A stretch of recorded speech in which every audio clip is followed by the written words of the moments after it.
The Blacktown car pulled up to the front of Morton's Steakhouse on a quiet Tuesday evening in Beverly Hills. The restaurant's warm lights glowed through the large windows, and the smell of grilled meat drifted into the cool California air. Clint Eastwood stepped out of the car slowly, his tall frame still commanding attention even at his age. He wore a simple navy blue jacket and dark jeans, looking like any other man heading out for dinner, except for the unmistakable presence that had made him a Hollywood legend. His friend Frank Rodriguez climbed out from the other side of the car. Frank was a shorter man with gray hair and kind eyes, wearing a brown leather jacket that had seen better days. The two men had been friends for over 20 years, ever since Frank started handling some of Clint's business deals. Tonight was special because they had just closed a major distribution agreement for Clint's newest film project. "I still can't believe they agreed to those terms," Frank said as they walked toward the restaurant entrance. "You played that meeting perfectly." Clint smiled slightly. "Sometimes you just have to know when to stay quiet and let them talk themselves into it." The heavy glass doors opened automatically, and they stepped into the restaurant. Morton's was busy, but not packed. The dining room had dark wood panels on the walls and soft lighting that made everything feel warm and expensive. Most of the tables were filled with well-dressed people talking quietly over their meals. A few heads turned when Clint walked in, but this was Beverly Hills, where famous faces were common. The hostess, a young woman named Lisa with blonde hair and a bright smile, recognized Clint immediately. She had seen his movies since she was a child, and her father was a huge fan, but she kept her professional manner, just like she had been trained. "Good evening, gentlemen," she said warmly. "Do you have a reservation?" "Rodriguez, party of two," Frank replied. Lisa checked her book and nodded. "Right this way, please." She led them through the dining room toward the back corner. Clint preferred tables away from the main traffic, where he could eat in peace without people staring or trying to take pictures. The corner table was perfect, with a clear view of the room but tucked away enough for privacy. "Your server tonight will be Danny," Lisa said as she handed them menus. "He'll be right with you." Clint thanked her and settled into his chair. The leather was soft and comfortable. He looked around the restaurant, noting the familiar faces of a few other industry people, but nobody he needed to talk to tonight. This was supposed to be a celebration dinner, just him and Frank enjoying good food and talking about their success. Frank opened his menu immediately. "I'm thinking about the porterhouse tonight. What about you?" "The ribeye," Clint said, without opening his menu. "Medium rare with the vegetables. You always get the same thing." "If it works, why change it?" They talked quietly about the distribution deal while they waited for their server. The meeting had gone better than expected. The studio executives had been tough negotiators, but Clint's reputation spoke for itself. When Clint Eastwood wanted to make a movie, people listened. The deal would give him complete creative control and a bigger budget than his last 3 films combined. After about 10 minutes, a young man approached their table. Danny Phillips was in his mid-20s with brown hair that was styled with too much gel.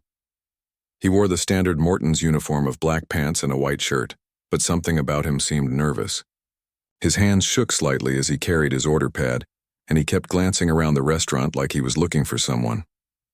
"Good evening, gentlemen," Danny said, his voice a little too loud. "I'm Danny, and I'll be taking care of you tonight."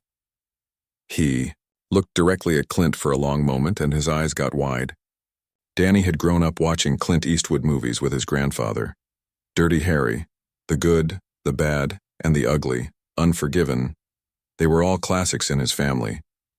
But now here was the actual Clint Eastwood sitting at his table, and Danny felt his heart start beating faster. "Can I start you off with some drinks?" Danny asked, trying to sound casual but failing. "Water for me," Clint said simply. "I'll take a beer, whatever you have on tap," Frank added. Danny wrote this down, but his handwriting was shaky. "Okay, great. And have you had a chance to look at our specials tonight?" Without waiting for an answer, Danny launched into a long description of the evening's special dishes. He talked fast and stumbled over some of the words, clearly distracted by who he was serving. Clint listened politely, but Frank could see his friend's patience starting to wear thin. "The chef recommends the lamb, but honestly, it's a little Fancy for most people, Danny continued. We also have a really nice salmon, but again it might be too much. Clint raised an eyebrow slightly. Too much? Well, rich food can be hard on the stomach sometimes, especially for... Danny paused, realizing he was about to say something he shouldn't. I mean, some people prefer lighter meals. Frank shifted in his seat uncomfortably. He had seen that look in Clint's eyes before, and it usually meant trouble was coming. I'll have the ribeye, Clint said slowly and clearly. Medium rare. With the vegetable side. Danny nodded quickly and wrote it down. Are you sure you don't want to try our senior portion instead? It's the same great taste, but it's more manageable. Easier to finish, The words hung in the air like a bad smell. Frank closed his eyes for a moment, knowing his friend well enough to recognize the danger signs. Clint's jaw tightened just slightly, and his fingers drummed once on the table. To most people, these would be tiny movements, barely noticeable. But Frank had known Clint for 20 years, and he knew that his friend was getting angry. I'll take the regular size, Clint said, his voice still calm but with an edge to it. Medium rare ribeye with vegetables. Okay, sure, no problem, Danny said, finally sensing that something was wrong but not understanding what. And for you, sir? Frank ordered quickly, wanting to get the awkward server away from their table as soon as possible. Danny scribbled down the order and promised to bring their drinks right away. As he walked toward the kitchen, he pulled out his phone and quickly sent a text message to his roommate. Dude, Clint Eastwood is at my table right now. Clint watched him go and shook his head slightly. That kid needs to learn some manners. He's just young and excited, Frank said, trying to keep the peace. Probably never served anyone famous before. Being excited is one thing, being disrespectful is another. Frank knew his friend was right, but he hoped the evening could still be salvaged. They had worked hard for this deal, and they deserved to celebrate properly. The last thing they needed was drama with some starstruck waiter who didn't know when to keep his mouth shut. Unfortunately, as they would soon discover, Danny Phillips was just getting started. Danny Phillips rushed back to the kitchen area, his phone still in his hand. He had just sent 3 more text messages to different friends about serving Clint Eastwood. His roommate Jake had already replied with, "No way, take a selfie," and his girlfriend Amy wanted to know if Clint looked as tough in person as he did in the movies. The kitchen was busy with the usual dinner rush. Cooks moved quickly between the grills and prep stations, calling out orders and flipping steaks. The smell of seared meat and garlic filled the air. Danny grabbed the water glass and beer from the service station, but his hands were still shaking with excitement. "You okay, Danny?" asked Maria, one of the other servers. She was an older woman who had worked at Morton's for 15 years and had seen plenty of nervous waiters come and go. "I'm serving Clint Eastwood," Danny whispered, like it was some kind of secret. Maria rolled her eyes. "So what? He's just another customer. Treat him like anyone else." But Danny couldn't treat him like anyone else. This was Clint Eastwood, the man who made Dirty Harry. Danny had grown up watching those movies, pretending to be a tough cop, just like Harry Callahan. His grandfather used to quote lines from the films all the time. "Go ahead, make my day," was something Danny heard at least once a week growing up. He carried the drinks back to the table, trying to walk normally, but feeling like everyone in the restaurant was watching him. A few people at nearby tables had noticed Clint and were whispering to each other, but most were trying to be polite and give him space. "Here's your water, Mr. Eastwood," Danny said, setting the glass down carefully. "And your beer, sir." Frank nodded his thanks, but Clint just looked at Danny with those famous eyes. Danny felt like he was being studied, like Clint was trying to figure out what kind of person he was. It made Danny even more nervous. "Your steaks should be ready in about 20 minutes, Danny said. "The kitchen is a little backed up tonight." "That's fine," Clint replied simply. Danny lingered at the table for a moment, hoping Clint might say something more or maybe ask about the restaurant. But the actor just picked up his water glass and took a sip, clearly expecting Danny to leave them alone. "Okay, well, I'll check on you in a few minutes," Danny said awkwardly and walked away. Back in the kitchen, Danny couldn't focus on his other tables. He kept checking the clock and asking the cooks about Clint's order. The head chef, Roberto, was getting annoyed with all the questions. It's just a steak, Roberto said in his thick accent. Same as every other steak we make, stop bothering me. But for Danny, it wasn't just a steak. This was his chance to serve a real movie star, someone who might remember him, or maybe even give him a tip that would pay his rent for the month. Danny was struggling to make it as an actor in Los Angeles, working at Morton's to pay his bills while going to auditions during the day. Most of the auditions went nowhere, and his agent hadn't called him in weeks. 25 minutes later, Roberto called out that the steaks for table 12 were ready. Danny practically ran to the pass window to pick up the plates. Both steaks looked perfect, cooked exactly as ordered with the vegetables arranged neatly on the side. Don't mess this up, Roberto warned, but Danny was already moving toward the dining room. The restaurant seemed quieter as Danny walked across the floor with the two plates. He could feel people watching him, and he was pretty sure someone had taken a picture when he wasn't looking. His heart was beating so fast, he thought it might explode.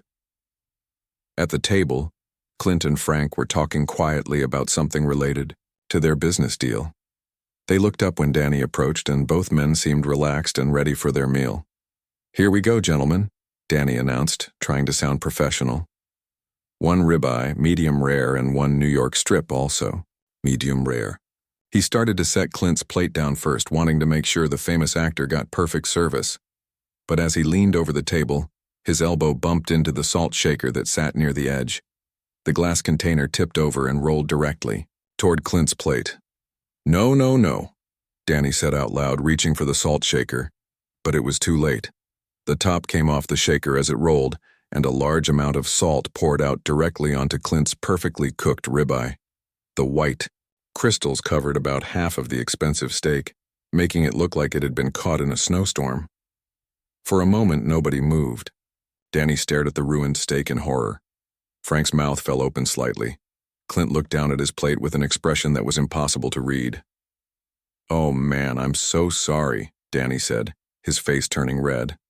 "I can't believe I just did that." Instead of stepping back to get help or offering to replace the meal immediately, Danny panicked. He reached toward the plate with his bare hands and tried to brush the salt off the steak. This only made things worse, as some of the salt had already started to dissolve into the meat's juices. "Don't worry about it," Danny said, still trying to fix the unfixable situation. "It's just a little extra seasoning, right? Some people like their steak really salty." Clint finally looked up from the plate and his eyes met Danny's. The look was steady and cold, the same look he gave bad guys in his movies right before something terrible happened to them. Danny felt his stomach drop to his shoes. "I mean, it's not that bad," Danny continued, his voice getting higher with nerves. "A little salt never hurt anyone, and you probably can't taste much anyway at your age, so it might actually help with the flavor." The words came out of Danny's mouth before he could stop them. As soon as he said them, he knew he had made a terrible mistake. Frank Rodriguez closed his eyes and shook his head slowly like he was watching a car accident happen. The tables around them had gone quiet. Other diners had noticed what happened and were now watching to see how the situation would play out. A woman at the next table had her phone out and was clearly recording everything. Clint set his water glass down very carefully and looked at Danny for a long moment.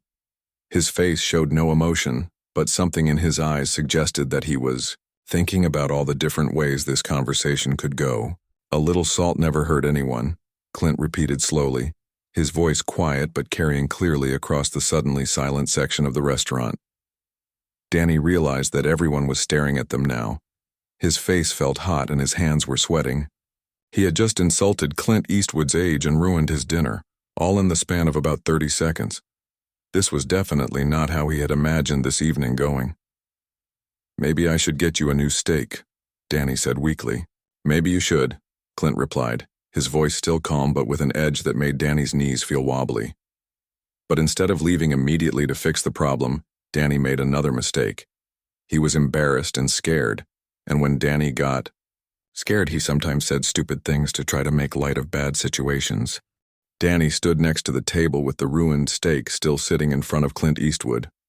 The salt had started to dissolve into the meat, creating dark spots where the seasoning mixed with the juices. The expensive ribeye was completely ruined, but Danny seemed frozen in place, unsure of what to do next. Other customers in the restaurant had stopped eating to watch what was happening. The woman at the nearby table was still holding her phone, recording everything. Her husband kept whispering for her to put it away, but she ignored him. This was the kind of drama that people would want to see on social media. "Look, accidents happen," Danny said, trying to sound casual but failing completely. His voice cracked slightly on the word, accidents. "It's not like I did it on purpose or anything." Frank Rodriguez had been quietly hoping that Danny would just apologize, take the plate away, and bring a new steak. That would have been the smart thing to do. But instead, the young waiter seemed to be making everything worse with each word that came out of his mouth. Clint continued to stare at Danny, with that steady, unblinking gaze that had made him famous in westerns. He didn't say anything, but his silence was somehow more frightening than if he had started yelling. Danny shifted from one foot to the other, clearly uncomfortable under Clint's stare. "I mean, you shouldn't expect special treatment just because you're famous," Danny continued, his nervousness making him say things he should never say to any customer, let alone Clint Eastwood. "Everyone makes mistakes, even waiters." A few people at nearby tables gasped quietly. Frank put his hand over his face, unable to watch what was happening. He had known Clint for 20 years, and he could see that his friend was getting angrier by the second, even though Clint's expression hadn't changed. "Special treatment?" Clint finally spoke, his voice quiet but clear. "Like expecting my food not to be covered in salt?" "Well, yeah, but like I said, it was an accident," Danny replied, getting defensive now instead of apologetic. "And honestly, the salt probably makes it taste better anyway. Some people pay extra for seasoned steaks." More phones came out as other diners realized they were witnessing something unusual. The restaurant manager, Tony Martinez, was at the other end of the dining room dealing with a problem in the kitchen, completely unaware of what was happening at table 12. "You know what?" Danny said, his voice getting louder. "Maybe if you're going to be difficult about every little thing, you should find somewhere else to eat. There are plenty of other restaurants in Beverly Hills." The entire section of the restaurant went completely silent. Even the kitchen noise seemed to fade into the background. Frank looked up from his hands with his mouth open, unable to believe what he had just heard. A waiter had just told Clint Eastwood to leave the restaurant. Clint leaned back in his chair slightly, studying Danny like he was some kind of interesting specimen. His fingers drummed once on the white tablecloth, a habit he had when he was thinking about how to handle a difficult situation. "Difficult customers," Clint repeated slowly, tasting the words. "Is that what we are? I'm just saying that accidents happen and good customers understand that," Danny said, digging himself deeper into trouble with every word. "Maybe if you spent less time complaining and more time being grateful, everyone would have a better evening." Frank finally found his voice. "Son, I think you need to get your manager over here right now." "My manager is busy," Danny shot back, his fear now completely replaced by attitude. "And I can handle this myself. I don't need him to deal with customers who think they're better than everyone else." The recording phones were now openly visible at several tables. One man had even stood up slightly to get a better angle. This was turning into the kind of restaurant drama that would be all over the internet by morning. Clint finally spoke again, his voice still quiet, but carrying across the silent restaurant like it was coming through a movie theater sound system. "Young man, let me explain something to you about customer service." Danny crossed his arms over his chest, still not understanding how much trouble he was in. "Go ahead, I'm listening. When you make a mistake, you apologize. You fix it quickly and quietly. You don't make excuses, and you certainly don't blame the customer." Clint paused, letting his words sink in. "And you definitely don't tell paying customers to leave because you can't do your job properly." "I can do my job just fine," Danny said, his voice getting defensive again. "I've been working here for 8 months without any problems." 8 months, Clint repeated. "And in those 8 months, how many steaks have you covered in salt?" "It was an accident." "Yes, you keep saying that. But what you do after an accident shows what kind of person you are." Danny felt like he was being lectured by his father, and he didn't like it. He had come to Los Angeles to be an actor, not to be talked down to by customers, even famous ones. His pride was hurt, and his embarrassment was turning into anger.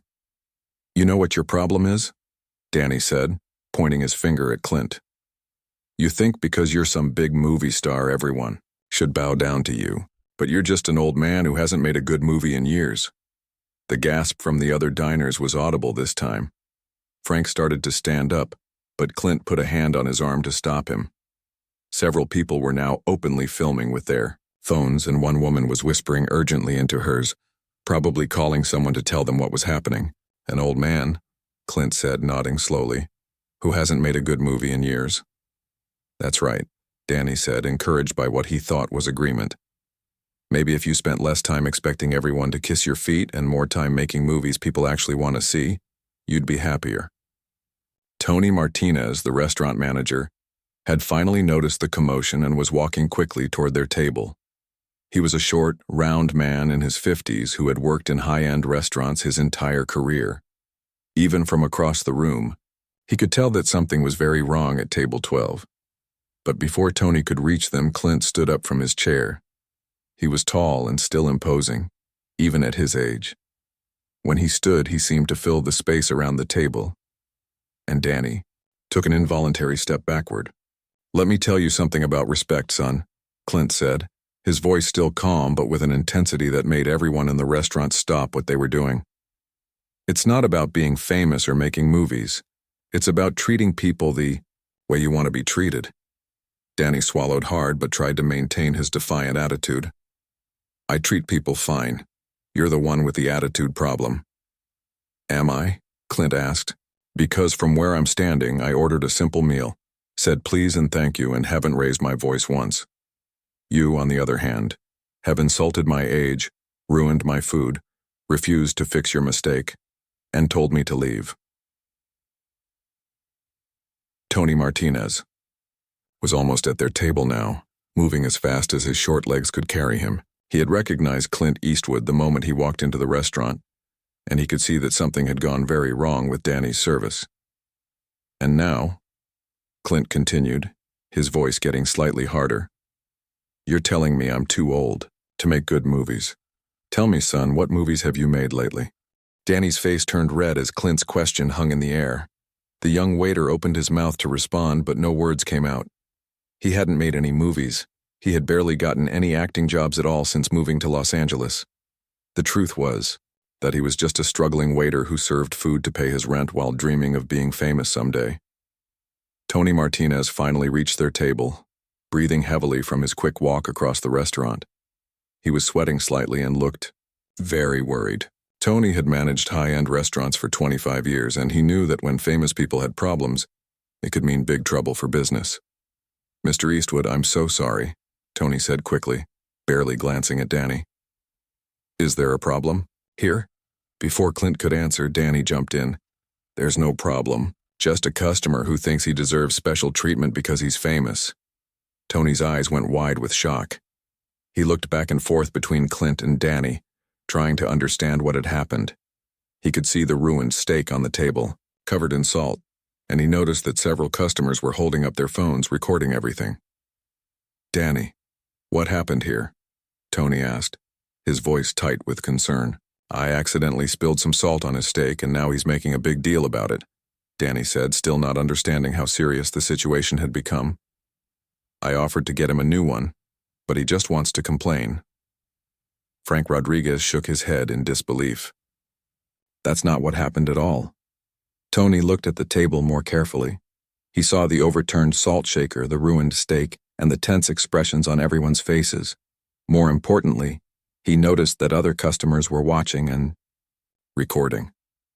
This was exactly the kind of situation that could end up on social media and hurt the restaurant's reputation. Let me get you a fresh steak right away, Mr. Eastwood, Tony said. And of course your entire meal will be complimentary tonight. That's not necessary, Clint said calmly. I just want to eat my dinner in peace. It's completely necessary, Tony replied firmly. Danny, go to the kitchen and tell Roberto to prepare a new ribeye immediately. Danny crossed his arms stubbornly. Why should I? It was just an accident. Everyone's acting like I did something terrible. The restaurant had become very quiet. Even the kitchen noise seemed muted as everyone strained to hear what was happening at table 12.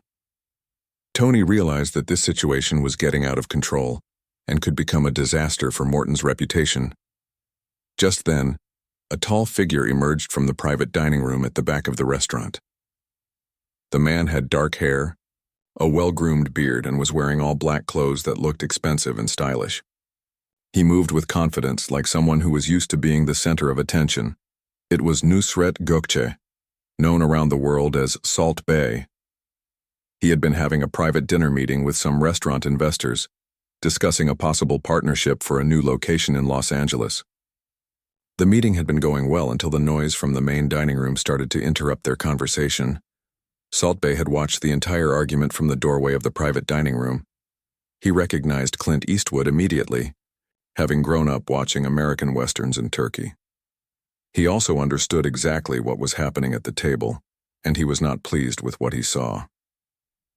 The famous chef walked slowly across the restaurant floor toward table 12. Other diners noticed him immediately and started whispering excitedly. Salt Bae was almost as famous as Clint Eastwood, but for very different reasons. His videos of preparing and seasoning steaks had made him an internet sensation, and his restaurants around the world were always packed with celebrities and wealthy customers. "Excuse me," Salt Bae said in his accented English as he approached the table. His voice was calm but carried authority that made everyone stop talking. Danny turned to look at the newcomer, not recognizing him at first. Tony Martinez, however, knew exactly who Salt Bae was. The chef's presence at Morton's tonight was supposed to be a secret, but now he was walking into the middle of a very public problem. "Is there something I can help with here?" Salt Bae asked, looking directly at Tony Martinez. "Sir, we have everything under control," Tony said quickly, but his nervous voice suggested that nothing was under control. Salt Bae looked at the table and immediately understood the situation. He saw the ruined steak covered in salt, noticed Clint Eastwood's calm but clearly annoyed expression, and observed Danny's defensive posture. Most importantly, he saw the phones recording everything and knew that this scene would probably be online within the hour. "I see," Salt Bae said simply. He turned to face Danny directly. "You are the server for this table?" "Yeah, I am," Danny said, still not recognizing who he was talking to. "And I already explained that it was just an accident." Salt Bae nodded slowly and then looked at the salt-covered steak. "An accident with salt, I see." "Right. Just a little spilled salt. No big deal." "Salt is my specialty," Salt Bae said quietly. "I know something about salt and steaks." A few of the younger diners started to realize who was standing at the table. One woman whispered loudly to her friend, "Oh my God, that's Salt Bae." Soon the whispers spread through the restaurant as more people recognized the famous chef. Danny finally understood that this wasn't just some random customer getting involved in his business. This was someone important, someone who clearly knew about restaurants and food. His confidence started to waver slightly. "The salt, it is not the problem," Salt Bae continued, his voice still calm but with an edge to it. "The problem is respect." He turned to look at Clint Eastwood and his expression changed completely. The stern look he had given Danny was replaced by genuine admiration and respect. "Mr. Eastwood," Salt Bae said, giving a slight bow of his head. "I am honored to meet you. Your movies, they are classics in my country. My father, he loved westerns, and we watched your films together when I was young." Clint looked surprised by the respectful greeting. "Thank you, that's very kind. I am Nusret Gökçe," Salt Bae said, introducing himself properly. "People call me Salt Bae. I have restaurants around the world and I know about hospitality." Recognition dawned on several more faces in the restaurant. Phone cameras turned toward Salt Bae as people realized they were witnessing a meeting between two very different but equally famous celebrities. "I saw what happened here," Salt Bae continued, looking back at Danny. "And I must say, this is not hospitality. This is not how we treat guests, especially not guests who deserve our respect." Danny shifted uncomfortably. "Look, I said it was an accident." "Yes, accidents happen," Salt Bae agreed. "But what we do after accidents, that shows who we are." He gestured toward the ruined steak. "You make accident with salt, yes?" But then you do not apologize properly. You do not fix the problem quickly. Instead, you make the customer feel bad for your mistake. Tony Martinez watched nervously as Salt Bae took control of the situation. He knew that having the famous chef involved could either make things much better or much worse for Morton's reputation. Salt Bae turned back to Clint with a respectful expression. "Mr. Eastwood, please, allow me to make this right. I will prepare your steak myself here at your table the way it should be done." "That's really not necessary," Clint said. "It is necessary," Salt Bae replied firmly. "When a legend is disrespected, it must be made right. You deserve better than this." Salt Bae signaled to one of the kitchen staff who had been watching from nearby. The young cook hurried over, looking excited to be part of whatever was about to happen. The famous chef spoke to him quietly in a mixture of English and Turkish, giving specific instructions about what he needed. "Please bring me the finest ribeye from the kitchen," Salt Bae said loud enough for everyone at the table to hear, "and my knife set. Also the special salt from my private collection." Tony Martinez watched nervously as Salt Bae took complete control of the situation. The restaurant manager knew this could either be the best thing that ever happened at Morton's or a complete disaster if something went wrong. Either way, he was sure that videos of this evening would be all over the internet by tomorrow morning. Danny stood to the side, unsure of what to do with himself. He was starting to realize that he had made a terrible mistake, but his pride was still preventing him from admitting it fully. The young waiter watched as Salt Bae prepared to do something that would clearly be special. "You don't have to do this," Clint said to Salt Bae. "I appreciate the gesture, but a simple replacement would be fine." Salt Bae smiled slightly, the first real smile anyone at the table had seen all evening. "Mr. Eastwood, you are a legend. Legends deserve legendary treatment. Besides, this young man needs to see how hospitality should look." He gestured toward Danny without looking at him directly. Danny felt his face getting hot again, but this time it was from embarrassment rather than anger. The kitchen worker returned quickly with everything Salt Bae had requested.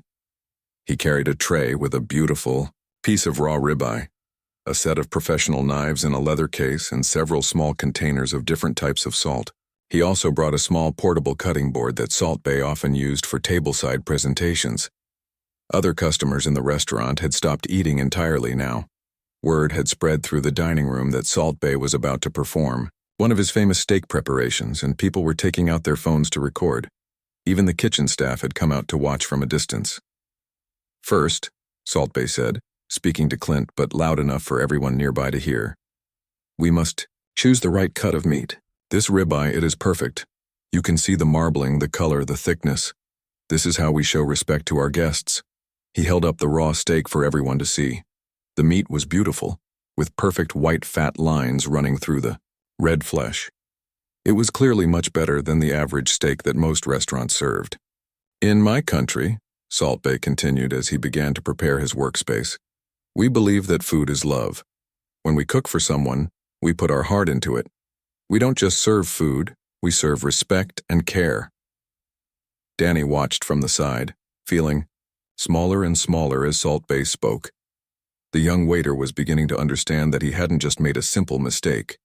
He had shown disrespect to a customer, and that was something serious in the restaurant business. Salt Bae seasoned the steak with precise movements, using a special blend of salts that he had brought from his own restaurant. His hands moved with the confidence of someone who had performed this ritual thousands of times. Every motion was smooth and purposeful. The salt, it must be applied with love and respect, Salt Bae said, looking directly at Danny for the first time since he started cooking. Salt can make food better, but only when it is used correctly. When it is used carelessly, it can ruin everything. The message was clear, and Danny felt it hit him like a punch to the stomach.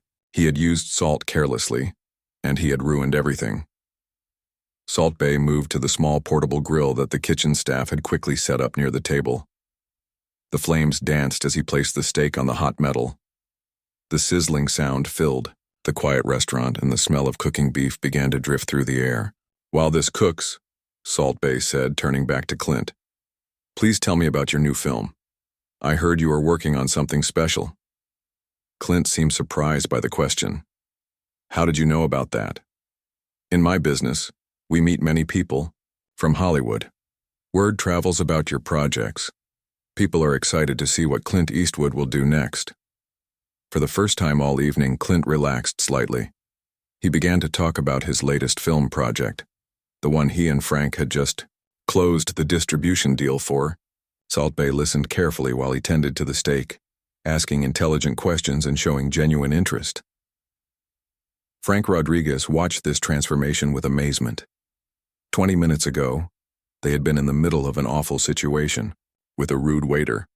Now they were having a pleasant conversation with one of the world's most famous chefs, while he personally prepared Clint's dinner. The steak cooked perfectly on the small grill. Salt Bae checked it regularly, pressing it gently with his fingers to test the doneness.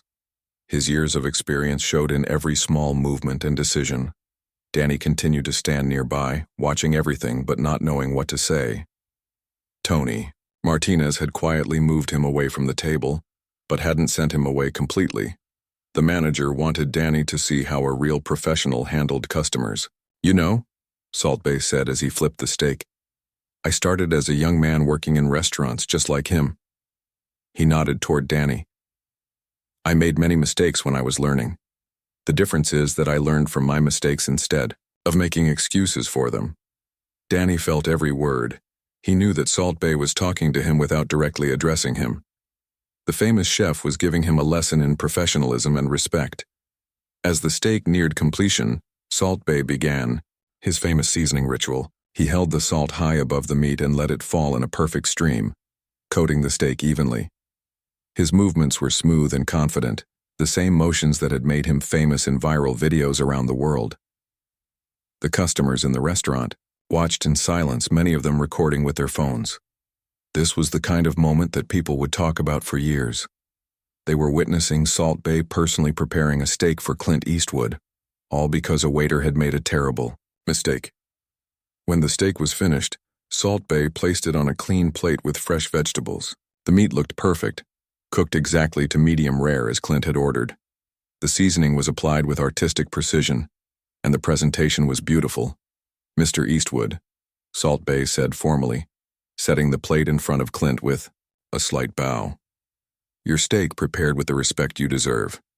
Clint looked down at the perfect meal, then back up at Salt Bae. This is incredible, thank you. It is my honor, Salt Bae replied.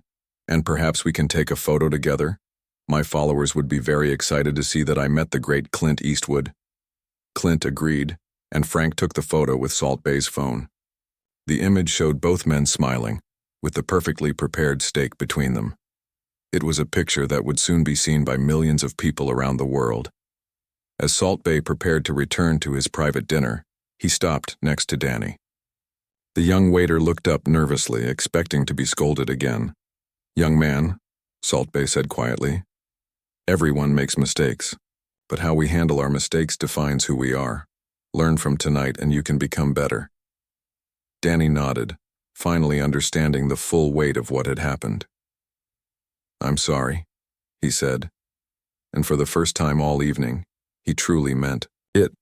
Don't apologize to me, Salt Bae said. Apologize to them. Danny walked slowly back to the table where Clint was cutting into his perfectly prepared steak. The young waiter took a deep breath and looked directly at the famous actor.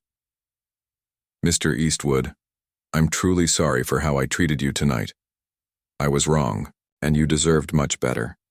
Clint looked up from his meal and studied Danny's face. This time the apology seemed genuine. Apology accepted, son. We all make mistakes. As the evening wound down, the restaurant gradually returned to normal. Customers went back to their own meals, though many continued to steal glances at table 12. The story of what had happened would spread quickly through Beverly Hills and then across the internet. Tony Martinez quietly let Danny know that his employment at Morton's was over, but he did it kindly, explaining that this was a learning experience. Salt Bae's lesson had been heard by everyone, including the manager. Salt Bae returned to his private meeting, but not before ensuring that Clint and Frank's entire meal was taken care of. The famous chef had turned a disaster into a memorable experience, showing everyone what true hospitality looked like.